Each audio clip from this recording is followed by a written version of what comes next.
Good morning, dear all students. Myself Mahesh Kumar Yadav. Today I will discuss about adrenal gland disorders.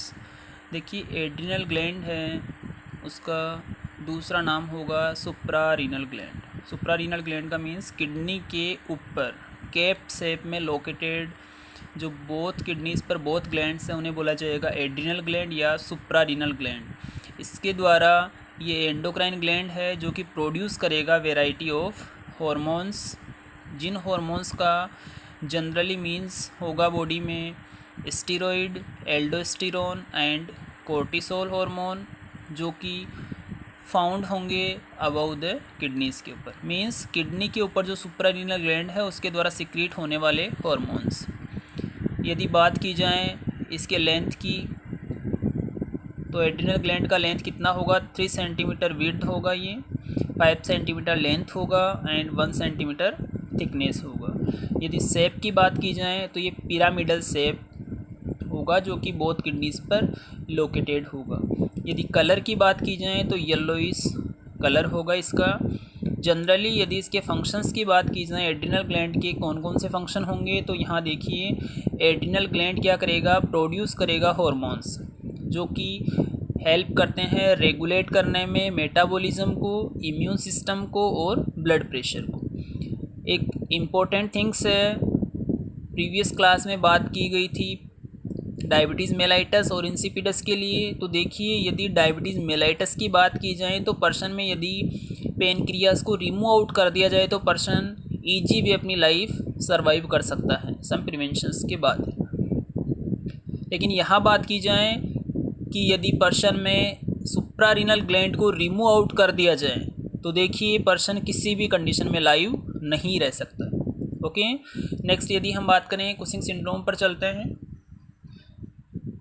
Cushing syndrome देखिए दो term है, एक होगा Cushing disease और दूसरा होगा कुशिंग सिंड्रोम। डिजीज़ का मीन्स सभी को पता है ग्रुप ऑफ साइंस, और ये ग्रुप ऑफ साइंस कब डेवलप होंगे? जब डिजीज़ का जो प्रोलोंगेशन है वो इंक्रीज हो जाएगा। तो सबसे पहले हम बात करते हैं कुशिंग डिजीज़ के बारे में। कुशिंग डिजीज़ क्या होगा? ये एक मेटाबॉलिक डिसऑर्डर है, ओके, जो कि अबनॉर्मली इंक्रीज होगा कोर्टिसोल का सिक्रेशन। कुशिंग डिजीज़ क्या है? एक मेटाबॉलिक डिसऑर्डर है जो कब डेवलप होगा? जब अबनॉर्मली इंक्रीज सिक्रेशन होगा कोर्टिसोल का। ओके, कोर्टिसोल का सिक्रेशन होगा, क्यों? बिकॉज यहाँ इंक्रीज अमाउंट ऑफ एड्रिनोकोर्टिकोट्रोफिक हार्मोन का सिक्रेशन बाय पिट्यूटरी ग्लैंड के द्वारा बढ़ जाएगा।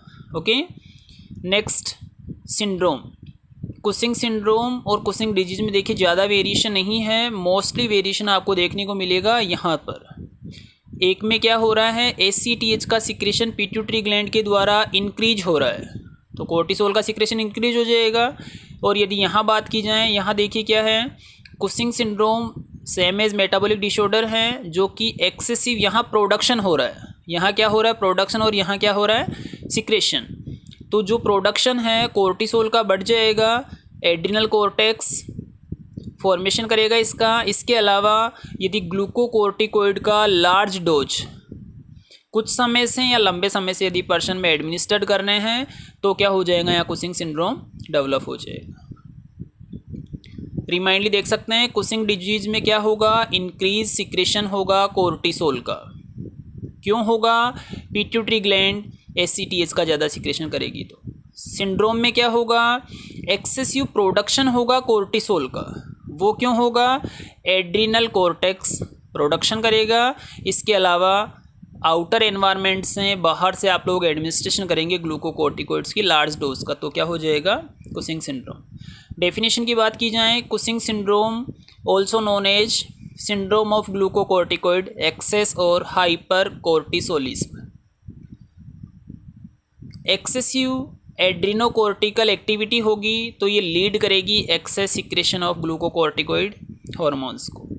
इसे क्यों कुशिंग सिंड्रोम बोला गया है? बिकॉज इसका जो भी फाउंडर है इस सिंड्रोम को डिस्क्राइब करने वाला वो है हार्वे कुशिंग। इन 1932 में इस सिंड्रोम को फाउंड किया था, इसने डिस्क्राइब किया था। तो इसी सिंड्रोम को दूसरे नाम से जाना जाता है हाइपर एड्रिनो कोर्टिसिज्म और हाइपर कोर्टिसिज्म। नेक्स्ट यदि बात की जाए कोज की, कौन कौन से कोज होंगे इसके, तो देखिए मेजरली इसके 3 कोज हैं। सबसे फर्स्ट होगा adrenal cortex related cause, because adrenal gland है सुप्रारीनल ग्लैंड, तो यहाँ क्या होगा एड्रिनल कॉर्टेक्स से रिलेटेड यदि कोई कोज होगा यहाँ इंक्लूड किया गया इसे प्राइमरी कोज में। तो देखिए कंडीशन क्या है, यहाँ पर एडिनोमा हो जाएगा एड्रिनल कॉर्टेक्स का, और उसके साथ साथ क्या हो जाएगा कार्सिनोमा हो जाएगा एड्रिनल ग्लैंड का।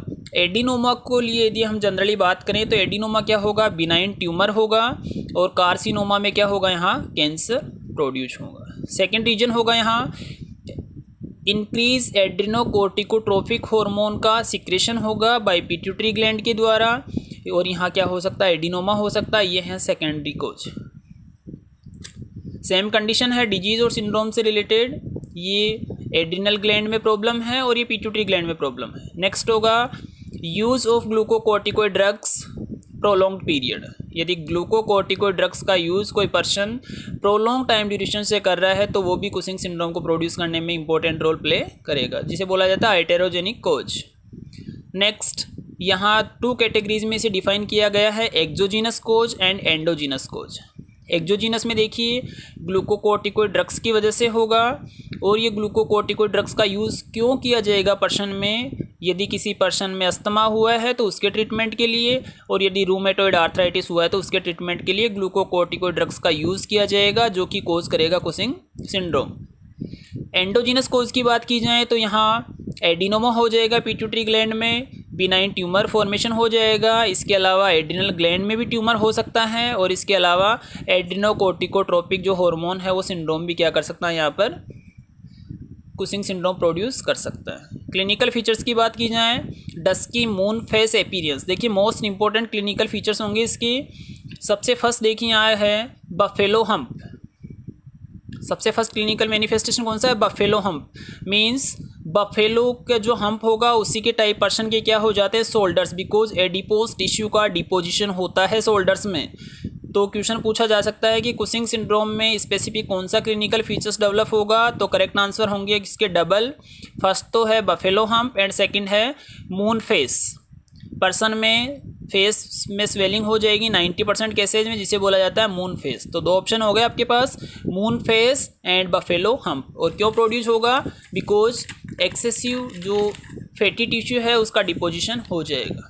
नेक्स्ट है purple striae marks on abdomen, abdomen पर क्या हो जाएंगे पर्पल कलर के मार्क्स प्रोड्यूस हो जाएंगे, बिकॉज एक्सेसिव वेट गेन होगा तो स्किन में स्ट्रेच होगा।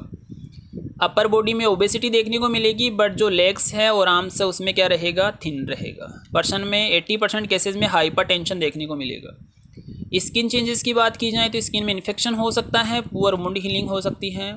मसल्स एंड बोन चेंज की बात की जाए तो बैक एक होगा, बोन में पेन हो सकता है टेंडरनेस के साथ। फैट का कलेक्शन होगा शोल्डर्स में, जो कि प्रीवियसली बात कर चुके हैं बफेलो हम्प। रिप्स और स्पाइन में फ्रैक्चर हो सकता है। Muscular pain. वुमेन से रिलेटेड क्या सिम्टम्स होंगे इसमें, एक्सेसिव हेयर का ग्रोथ होगा, और एक्सेसिव हेयर के ग्रोथ के साथ साथ यहाँ पर कौन से लोकेशन पर देखने को मिलेंगे, वो होगा फेस पर, नेक पर और चेस्ट पर। यहाँ पर एक्सेसिव हेयर का ग्रोथ होगा। इरेगुलर मेंस्ट्रुएशन साइकिल हो जाएगी, एंड मे भी चांस हो सकता है कि मेंस्ट्रुएशन